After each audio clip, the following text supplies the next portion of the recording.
Hello दोस्तों, स्वागत है आपका हमारे चैनल यूपी एग्ज़ाम क्विज़र में।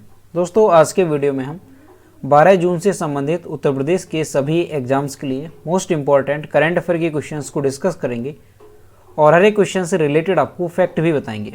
और वीडियो के अंत में हम आपसे एक क्वेश्चन भी पूछेंगे जिसका जवाब आपको कमेंट बॉक्स में देना है। और अगर आपको इसकी PDF डाउनलोड करनी है तो इसकी PDF आप हमारे टेलीग्राम ग्रुप से डाउनलोड कर सकते हैं। टेलीग्राम ग्रुप की लिंक आपको वीडियो के डिस्क्रिप्शन में मिल जाएगी। तो चलिए शुरू करते हैं। दोस्तों, उत्तर प्रदेश लेखपाल के लिए अगर आपको ग्रामीण प्रवेश की ई बुक डाउनलोड करनी है तो इसकी लिंक आपको वीडियो के डिस्क्रिप्शन में मिल जाएगी, वहां से आप इस ई बुक को डाउनलोड कर सकते हैं।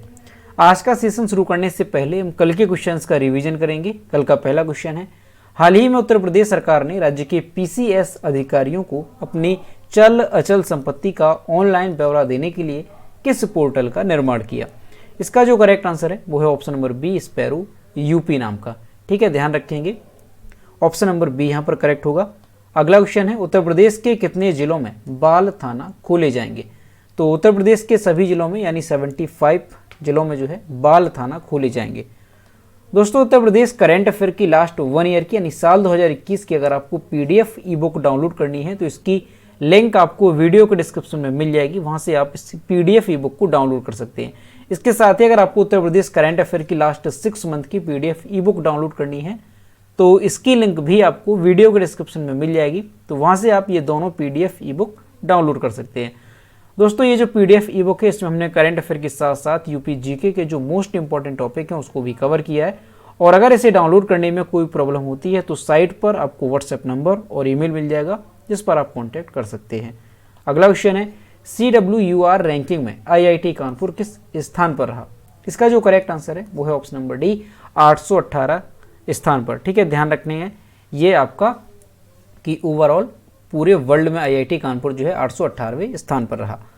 अगला क्वेश्चन है, ड्रोन नीति को मंजूरी देने वाला पहला राज्य कौन सा बना? तो हिमाचल प्रदेश जो है ये ड्रोन नीति को मंजूरी देने वाला पहला राज्य बना। अगला क्वेश्चन है, संविधान सभा के अंतिम जीवित सदस्य कौन थे जिनका हाल ही में निधन हो गया? तो TM कालियानन इसका करेक्ट आंसर होगा। अगला क्वेश्चन है, किस IIT संस्थान में भारत का पहला स्वदेशी तापमान डाटा लोगर MB टैग विकसित किया गया? तो IIT रुड़की जो संस्थान है यहाँ पर भारत का पहला स्वदेशी तापमान डाटा लोगर MB टैग विकसित किया गया। अगला क्वेश्चन है, किसने F1 रशियन ग्रैंड प्रिक्स 2020 जीती? तो ये जीती है वाल्टेरी बोटास ने। अगला क्वेश्चन है, ईसर जज एहलूवालिया का निधन हुआ, वह एक प्रसिद्ध क्या थी? तो ये एक प्रसिद्ध अर्थशास्त्री थी। ऑप्शन नंबर सी यहाँ पर करेक्ट होगा। अगला क्वेश्चन है, किस राज्य सरकार ने कक्षा 8 तक के छात्रों के लिए रेडियो पाठशाला कार्यक्रम शुरू किया? तो अभी जो है ओडिशा सरकार ने कक्षा 8 तक के छात्रों के लिए रेडियो पाठशाला कार्यक्रम शुरू किया है। तो दोस्तों, ये थे कल के क्वेश्चंस जिसका हमने रिवीजन किया। अब हम शुरू करते हैं आज का सेशन। आज का पहला क्वेश्चन है, हाल ही में किस काव्य संग्रह को इंडिया बुक ऑफ रिकॉर्ड में स्थान मिला? इसका जो करेक्ट आंसर है वो है ऑप्शन नंबर सी, नई सदी के स्वर। दोस्तों, नई सदी के स्वर एक काव्य संग्रह है और इसे जो है काशी से प्रकाशित किया गया, काशी यानी वाराणसी से प्रकाशित किया गया है और इसे हाल ही में इंडिया बुक ऑफ रिकॉर्ड में स्थान मिला है। ये जो काव्य संग्रह है नई नदी के स्वर, इसके भाग 2 का विमोचन जो है 27 मार्च को किया गया था। महात्मा गांधी काशी विद्यापीठ में एक समारोह आयोजित हुआ था, उस दौरान इसका विमोचन किया गया था और हाल ही में इसे जो है इंडिया बुक ऑफ रिकॉर्ड में शामिल किया गया। दोस्तों, क्या रिकॉर्ड बना है इस काव्य संग्रह पर? तो ये जो काव्य संग्रह है ये हिंदी के कवियों का अब तक का सबसे बड़ा साझा संग्रह है। ठीक है, ध्यान रखेंगे, इसमें जो है देश भर के 157 सुकवियों की रचनाएं सम्मिलित हैं और भारत में हिंदी के कवियों का अब तक का सबसे बड़ा साझा काव्य संग्रह है। ठीक है, तो इसी वजह से इसे जो है इंडिया बुक ऑफ रिकॉर्ड में शामिल किया गया। तो ध्यान रखेंगे, ये जो नई नदी के स्वर काव्य संग्रह है कहाँ से प्रकाशित हुआ? तो काशी से ये प्रकाशित हुआ था, यानी उत्तर प्रदेश के वाराणसी से ये प्रकाशित हुआ था। और इसके नाम पर रिकॉर्ड क्या है? तो ये भारत में हिंदी के कवियों का अब तक का सबसे बड़ा साझा संग्रह है और 157 कवियों की रचना इसमें शामिल है। अगला क्वेश्चन है, भारतीय खाद्य सुरक्षा एवं मानक प्राधिकरण द्वारा चलाए गए ईट राइट चैलेंज अभियान में लखनऊ को कौन सा स्थान प्राप्त हुआ? तो लखनऊ को जो है इसमें 10वां स्थान प्राप्त हुआ है। भारतीय खाद्य सुरक्षा एवं मानक प्राधिकरण दिल्ली द्वारा चलाई गई ईट राइट चैलेंज अभियान में लखनऊ को 10वां स्थान मिला। ये अभियान पिछले साल 1 अक्टूबर से 31 दिसंबर तक चलाया गया था। अभियान का उद्देश्य क्या था? तो लोगों में खान पान की बेहतर आदतों को विकसित करना और इसके साथ ही निरंतर प्रभावी परिवर्तन कार्यवाही कर मिलावट में लगाम लगाना, इस अभियान का मकसद था। तो ध्यान रखेंगे जो ईट राइट चैलेंज अभियान है, इसमें जो लखनऊ है इसे 10वां स्थान प्राप्त हुआ है। और दोस्तों ध्यान रखेंगे कि ये जो अभियान है ये पिछली साल यानी साल 2021 में 1 अक्टूबर से 31 दिसंबर तक चलाया गया था। ठीक है, तो अगर पूछा जाता है कि ईट राइट चैलेंज अभियान में लखनऊ को कौन सा स्थान मिला, तो लखनऊ को 10वां स्थान मिला है। अब दोस्तों यहाँ पर आपको एक बात अच्छे से ध्यान रखनी है कि जो ईट राइट चैलेंज प्रतियोगिता थी, जो अभियान था, इसमें किस जिले को पहला स्थान मिला है? तो देश भर में जो इंदौर है, ध्यान रखेंगे नाम यहाँ पर इंदौर, जो देश भर में इंदौर है इसे पहला स्थान मिला है, जो इंदौर डिस्ट्रिक्ट है। तो ये बात ध्यान रखेंगे, मोस्ट इंपॉर्टेंट रहेगा कि जो इंदौर है इसे पहला स्थान मिला और जो उत्तर प्रदेश का लखनऊ जिला है इसे 10वां स्थान मिला है। ठीक, तो यहाँ पर आपको दोनों नाम ध्यान रखने हैं, पहला इंदौर और उत्तर प्रदेश की अगर बात की जाए तो लखनऊ रहा है 10वें स्थान पर। अगला क्वेश्चन है, हरवीर सिंह ने चेन्नई में आयोजित 42वीं नेशनल मास्टर्स एथलेटिक्स चैंपियनशिप में 3 स्वर्ण पदक जीते। ये उत्तर प्रदेश के किस शहर से हैं? तो जो हरवीर सिंह हैं ये उत्तर प्रदेश के मेरठ के निवासी हैं। ऑप्शन नंबर ए यहाँ पर करेक्ट होगा। और यहाँ पर आप इनकी इमेज देख सकते हैं, ये हैं हरवीर सिंह। मेरठ के हरवीर सिंह ने 81 वर्ष की आयु में एक ऐसा कारनामा किया कि वो जो है पूरे देश में चर्चित हो गए। दोस्तों जो हरवीर सिंह हैं मेरठ के, इन्होंने चेन्नई में आयोजित 42वीं नेशनल मास्टर्स एथलेटिक्स चैंपियनशिप में स्वर्ण पदक जीतकर सभी को हैरान किया। इन्होंने जो है कितने पदक जीते हैं? तो कुल मिलाकर के इन्होंने अलग अलग स्पर्धाओं में 3 स्वर्ण पदक जीते हैं। चेन्नई से गोल्ड मेडलिस्ट बनकर लौटे 81 वर्ष चैंपियन जो ये हरवीर सिंह हैं, जब ये मेरठ पहुंचे तो उनका जो है स्वागत एक बड़े ही अच्छे स्तर से किया गया, यानी एक चैंपियन की तरह इनका स्वागत किया गया। तो दोस्तों ये जो है काफ़ी चर्चा में है क्योंकि इनकी जो एज है वो 81 वर्ष है और 81 वर्ष की उम्र में इन्होंने जो है 3 स्वर्ण पदक जीते हैं। ठीक है, तो इनका नाम काफ़ी इंपॉर्टेंट है। ये कहाँ के हैं? तो उत्तर प्रदेश के मेरठ के रहने वाले हैं। दोस्तों इनसे संबंधित कुछ बातें और भी आपको ध्यान रखनी है, जैसे ये हरवीर सिंह है, ये पहले भी कई कमाल कर चुके हैं। 2015 में इन्होंने गोवा में 400 मीटर की बाधा दौड़ में स्वर्ण पदक जीता था। 2016 में इन्होंने मैसूर में स्वर्ण पदक जीता। इसके साथ ही इन्होंने 2018 में बेंगलुरु में भी एक शानदार प्रदर्शन किया था और मेडल जीता था। तो दोस्तों यहाँ से ध्यान रखेंगे जो मेरठ के हरवीर सिंह है, इन्होंने हाल ही में 3 स्वर्ण पदक जीते हैं। और दोस्तों ये सभी जो स्वर्ण पदक जीते गए, ये इनकी कौन सी स्पर्धा है? तो दौड़ की स्पर्धा में इन्होंने स्वर्ण पदक जीते हैं। ठीक है, ध्यान रखेंगे एज इनकी कितनी है? 81 वर्ष है और 81 वर्ष की उम्र में इन्होंने दौड़ की 3 स्पर्धाओं में स्वर्ण पदक जीते हैं। और कौन सी प्रतियोगिता रही है? तो 42वीं नेशनल मास्टर्स एथलेटिक्स चैंपियनशिप ये प्रतियोगिता थी। अगला क्वेश्चन है, देश का सबसे बड़ा स्टील ब्रिज किस राज्य में बना? तो देश का जो सबसे बड़ा स्टील ब्रिज है ये बना है बिहार में। ऑप्शन नंबर ए यहाँ पर करेक्ट होगा। 7 जून 2022 को बिहार राज्य के पटना में केंद्रीय सड़क परिवहन एवं राजमार्ग मंत्री नितिन गडकरी और राज्य के मुख्यमंत्री नीतीश कुमार ने महात्मा गांधी सेतु के पूर्वी छोर का लोकार्पण किया। ये सेतु पटना से लेकर उत्तरी बिहार के लिए लाइफलाइन होगा और अब 15 मिनट में पटना से वैशाली की दूरी जो है तय की जा सकेगी। इसे सीमेंटेड की जगह स्टील से बनाया गया है। यह सेतु देश का सबसे बड़ा स्टील ब्रिज है और इसकी लंबाई कितनी है? तो 5.6 किलोमीटर ये लंबा ब्रिज होगा।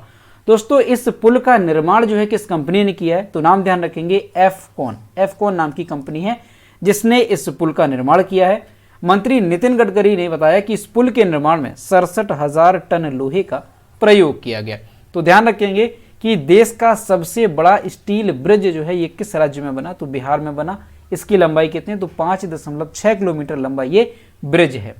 यहीं से दोस्तों एक बात और ध्यान रखनी है आपको कि हमारे देश में पहली स्टील सड़क जो है वो कहाँ पर बनाई गई? तो स्टील सड़क कहाँ पर बनी है? तो ध्यान रखेंगे गुजरात के सूरत में। गुजरात के सूरत में जो है देश की पहली स्टील रोड, ध्यान रखेंगे स्टील रोड है ये कहाँ पर बनी है? सूरत में बनी है। और कितनी लंबी? तो 1 किलोमीटर लंबी ये बनाई गई है। अगला क्वेश्चन है, ग्लोबल एसडीजी पायनियर के रूप में मान्यता प्राप्त करने वाले पहले भारतीय निम्न में से कौन बने? तो ये बन गए हैं रामकृष्ण मुक्काविल्ली। ऑप्शन नंबर बी यहाँ पर करेक्ट होगा। रामकृष्ण मुक्काविल्ली जो है संयुक्त राष्ट्र ग्लोबल कॉम्पैक्ट द्वारा मान्यता प्राप्त करने वाले पहले भारतीय बन गए। दुनिया में पहली बार किसी भारतीय को संयुक्त राष्ट्र ग्लोबल कॉम्पैक्ट द्वारा जल प्रबंधन के लिए वैश्विक सतत विकास लक्ष्य यानी एसडीजी पायनियर नामित किया गया। संयुक्त राष्ट्र ग्लोबल कॉम्पैक्ट ने 10 नए एसडीजी पायनियर्स को नामित किया जो कॉरपोरेट लीडर हैं, मानवाधिकार, पर्यावरण और श्रम और भ्रष्टाचार विरोधी संयुक्त राष्ट्र ग्लोबल कॉम्पैक्ट 10 सिद्धांतों को लागू करके सतत विकास लक्ष्यों को आगे बढ़ाने में उत्कृष्ट हैं। तो ध्यान रखेंगे भारत से जो है पहली बार किसी को पायनियर नामित किया गया है, वैश्विक सतत विकास लक्ष्य पायनियर नामित किया गया है। तो इनका नाम जो है काफी इंपॉर्टेंट हो जाता है। क्या नाम है? रामकृष्ण मुक्काविल्ली। ठीक है, क्वेश्चन एग्जाम में यही पूछा जाएगा कि संयुक्त राष्ट्र ग्लोबल कॉम्पैक्ट द्वारा किस भारतीय को जो है सतत विकास लक्ष्य पायनियर नामित किया गया? तो आंसर आपका हो जाएगा रामकृष्ण मुक्काविल्ली। और दोस्तों ये जो पायनियर के रूप में नामित किए गए हैं तो इन्हें क्यों किया गया है? तो इन्होंने जो है मानवाधिकार जैसे जो 10 सिद्धांत हैं विकास लक्ष्यों के, सतत विकास लक्ष्य के 10 सिद्धांत हैं, उनको इन्होंने आगे बढ़ाने का काम किया है। 10 सिद्धांत कौन कौन से हैं? तो यहाँ पर आप देखेंगे मानवाधिकार हो गया, पर्यावरण है, श्रम और भ्रष्टाचार है। इसके साथ ही संयुक्त राष्ट्र ग्लोबल कॉम्पैक्ट की जो 10 सिद्धांत हैं उनको आगे बढ़ाने का काम किया है और इसी के तहत जो है इन्हें पायनियर नामित किया गया है। तो नाम ध्यान रखेंगे रामकृष्ण मुक्काविल्ली। अगला क्वेश्चन है इजराइल देश के नए राष्ट्रपति कौन बने? तो इजराइल के जो है हाल ही में नए राष्ट्रपति बने हैं और कौन बने हैं? तो Isaac Herzog. Option number C यहाँ पर करेक्ट होगा और यहाँ पर इनकी आप इमेज देख सकते हैं। इजरायली राजनेता इसाक हर्जोग को 120 सदस्यों की संसदीय चुनाव के दौरान इजराइल देश का नया राष्ट्रपति नियुक्त किया गया। इजरायली राजनेता इसाक हर्जोग को इजराइल के पूर्व राष्ट्रपति रूवेन रिवलिन की जगह नियुक्त किया गया। वह इजराइल के 11वें राष्ट्रपति बने। हर्जोग अपना कार्यकाल कब संभालेंगे? तो 9 जुलाई को इनका कार्यकाल शुरू होगा और जो वर्तमान में राष्ट्रपति हैं रूवेन रिवलिन ये अगले महीने पद छोड़ने वाले हैं। तो ध्यान रखेंगे कि इजराइल के नए राष्ट्रपति जो है कौन बन गए हैं? तो इसाक हर्जोग और ये 9 जुलाई को अपना पदभार ग्रहण करेंगे। दोस्तों इजराइल से ध्यान रखना है कि इजराइल की कैपिटल क्या है? तो जेरूसलम इजराइल की कैपिटल है। इजराइल के प्राइम मिनिस्टर कौन है वर्तमान में? तो नफ्ताली बेनेट वर्तमान में इजराइल के प्राइम मिनिस्टर हैं। और इजराइल की करेंसी क्या है? तो ध्यान रखेंगे न्यू शेकेल इजराइल की करेंसी है। तो इजराइल से संबंधित ये सारी बातें आपको अच्छे से ध्यान रखनी है। अगला क्वेश्चन है रक्षा मंत्री राजनाथ सिंह ने 9 जून 2022 को किस देश को 12 हाई स्पीड तटरक्षक नौकाएं सौंपी? इसका जो करेक्ट आंसर है वो है ऑप्शन नंबर डी, वियतनाम को। रक्षा मंत्री राजनाथ सिंह ने 9 जून 2022 को वियतनाम को 12 हाई स्पीड तटरक्षक नौकाएं सौंपी। इन नौकाओं का निर्माण जो है वो भारत द्वारा वियतनाम को दी गई $100 मिलियन की ऋण सहायता के तहत किया गया है। गौरतलब है कि इनसे पहले 5 नौकाओं का निर्माण भारत में किया गया था, जबकि शेष बची जो 7 नौकाएं हैं इनका निर्माण वियतनाम में किया गया। तो दोस्तों ध्यान रखेंगे कि हाल ही में भारत से जो है 12 हाई स्पीड तटरक्षक नौकाएं जो है किस देश को सौंपी गई? तो ये वियतनाम को सौंपी गई। ये काफी इंपॉर्टेंट है, एग्जाम में पूछा जा सकता है कि हाल ही में किस देश को जो है रक्षा मंत्री राजनाथ सिंह ने 12 हाई स्पीड तटरक्षक नौकाएं सौंपी? तो आपको ध्यान रखना है क्या हो जाएगा? वियतनाम। दोस्तों वियतनाम की अगर बात की जाए तो वियतनाम से भी आपको ध्यान रखना है कि वियतनाम की कैपिटल क्या है? तो हनोई वियतनाम की कैपिटल है। और वियतनाम के प्रेसिडेंट कौन है? तो ध्यान रखेंगे तो गुयेन जुआन फुक ये जो है वियतनाम के प्रेसिडेंट हैं। और वियतनाम की करेंसी क्या है? तो वियतनामी डोंग वियतनाम की करेंसी है। ठीक है, तो वियतनाम से संबंधित ध्यान रखेंगे। अगला क्वेश्चन है किस कंपनी ने पहली एशिया प्रशांत साइबर सुरक्षा परिषद का गठन किया? इसका जो करेक्ट आंसर है वो है option number A, Microsoft. Microsoft company ने पहली एशिया प्रशांत सार्वजनिक क्षेत्र साइबर सुरक्षा परिषद का गठन किया। माइक्रोसॉफ्ट ने इसमें Brunei, Indonesia, Malaysia, Korea, Philippines, Thailand और सिंगापुर जैसे देशों को शामिल किया है। तो ध्यान रखेंगे कि पहली एशिया प्रशांत सार्वजनिक क्षेत्र साइबर सुरक्षा परिषद का गठन जो है किसके द्वारा किया गया? तो माइक्रोसॉफ्ट कंपनी के द्वारा किया गया है। अगला क्वेश्चन है किस देश का सबसे बड़ा नौसेना जहाज IRIS वर्ग डूब गया? इसका जो करेक्ट आंसर है वो है ऑप्शन नंबर बी, ईरान का। सबसे पहले यहां पर आप इमेज देखेंगे कि ईरान का जो जहाज था नौसेना जहाज IRIS वर्ग ये डूब गया। यहां पर आप इमेज देख सकते हैं, ये जहाज था नौसेना का। और दोस्तों ये ईरान का सबसे बड़ा नौसेना का जहाज था। इसमें जो है किसी तरह से आग लगी और ये जो है पूरा जहाज जो है यहाँ पर आप देख सकते हैं किस तरीके से यहाँ पर जो है धुआं ये आकाश में उठ रहा है और ये जहाज पूरा पानी में डूब गया। ईरान देश का सबसे बड़ा नौसेना जहाज IRIS वर्ग डूब गया। यह जहाज ईरान के जौस्क बंदरगाह से ट्रेनिंग मिशन पर निकला था। IRIS नेवी जहाज को ब्रिटेन के द्वारा बनाया गया था, जो कि 1977 में पहली बार पानी में उतारा गया था। यह जहाज ईरानी नौसेना का सबसे बड़ा जहाज था। तो इस वजह से दोस्तों क्वेश्चन भी काफी इंपॉर्टेंट हो जाता है, ध्यान रखेंगे, क्योंकि ईरान का ये सबसे बड़ा जहाज था और काफी चर्चा में भी है। तो पूछा जा सकता है कि ईरान का जो है IRIS जो जहाज है, नौसेना जहाज, ये किस देश से संबंधित था जो कि पानी में डूब गया। तो ये ईरान से संबंधित था। ईरान की अगर बात की जाए तो ईरान की कैपिटल क्या है, तो आपको पता है ईरान की कैपिटल है तेहरान। ईरान के प्रेसिडेंट कौन है, तो हसन रूहानी ईरान के प्रेसिडेंट हैं। और ईरान की करेंसी क्या है, तो ईरानी रियाल ईरान की करेंसी है।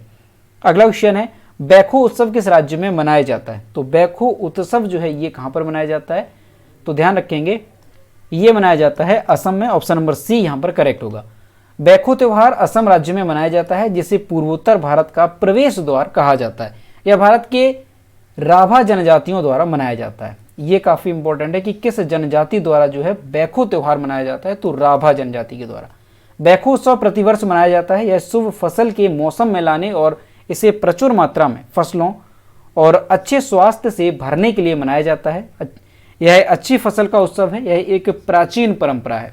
ये जो है मुख्य रूप से किस जनजाति द्वारा मनाया जाता है, तो राभा जनजाति द्वारा इसे मनाया जाता है। हालांकि कुछ और भी जनजातियां हैं, कुछ और समुदाय के लोग हैं जो इस उत्सव में सम्मिलित होते हैं। तो ध्यान रखेंगे आपको जो है कि बैखो त्योहार ये कहाँ से संबंधित है, तो ये असम से संबंधित है। और इसे किस जनजाति द्वारा जो है प्रमुख रूप से मनाया जाता है, तो राभा जनजाति द्वारा। दोस्तों एक क्वेश्चन असम से ध्यान रखना है, पूछा जाता है कि जो बिहू लोक नृत्य है ये किस राज्य से संबंधित है। तो जो बिहू है ये कहां से संबंधित है, ये असम से संबंधित है। तो दोस्तों ये थे 12 जून से संबंधित उत्तर प्रदेश के सभी एग्जाम्स के लिए मोस्ट इंपॉर्टेंट करंट अफेयर के क्वेश्चन जो कि हमने डिस्कस किए। अब हम देखते हैं कल के वीडियो को क्वेश्चन जो हमने आपसे पूछा था। तो ये है कल के वीडियो को क्वेश्चन जो हमने आपसे पूछा था कि हाल ही में इंस्टाग्राम पर 200 मिलियन फॉलोअर्स वाले पहले भारतीय कौन बने। तो ये बन गए हैं Virat Kohli. Option number A इसका करेक्ट था और लगभग सभी स्टूडेंट्स ने इसके सही जवाब किए। और मैं आपसे हर रोज कहता हूं कि जो भी क्वेश्चन आपसे पूछा जाए तो सभी लोग क्वेश्चन का आंसर जरूर किया करो। तो ये है आज का क्वेश्चन। NHAI ने 105 घंटे में कितने किलोमीटर के मोटरवे यानी सड़क के निर्माण का गिनीज वर्ल्ड रिकॉर्ड बनाया।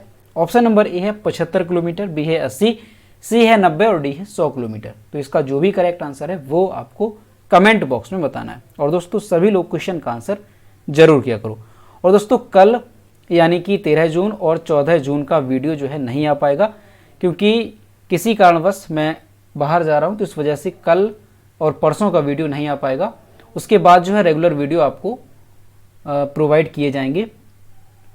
तो दोस्तों इसका आंसर जो है आपको कमेंट बॉक्स में बताना है। और आज का वीडियो कैसा लगा, अगर वीडियो पसंद आया है तो वीडियो को लाइक करें, अपने दोस्तों के साथ इसे शेयर करें। और अगर अभी तक हमारे चैनल पर नए हैं तो चैनल को सब्सक्राइब करना ना भूलें। साथ ही बेल आइकन को भी प्रेस करें ताकि टाइम टू टाइम नोटिफिकेशन आप तक पहुंचता रहे। तो मिलते हैं नेक्स्ट वीडियो में। Thank you.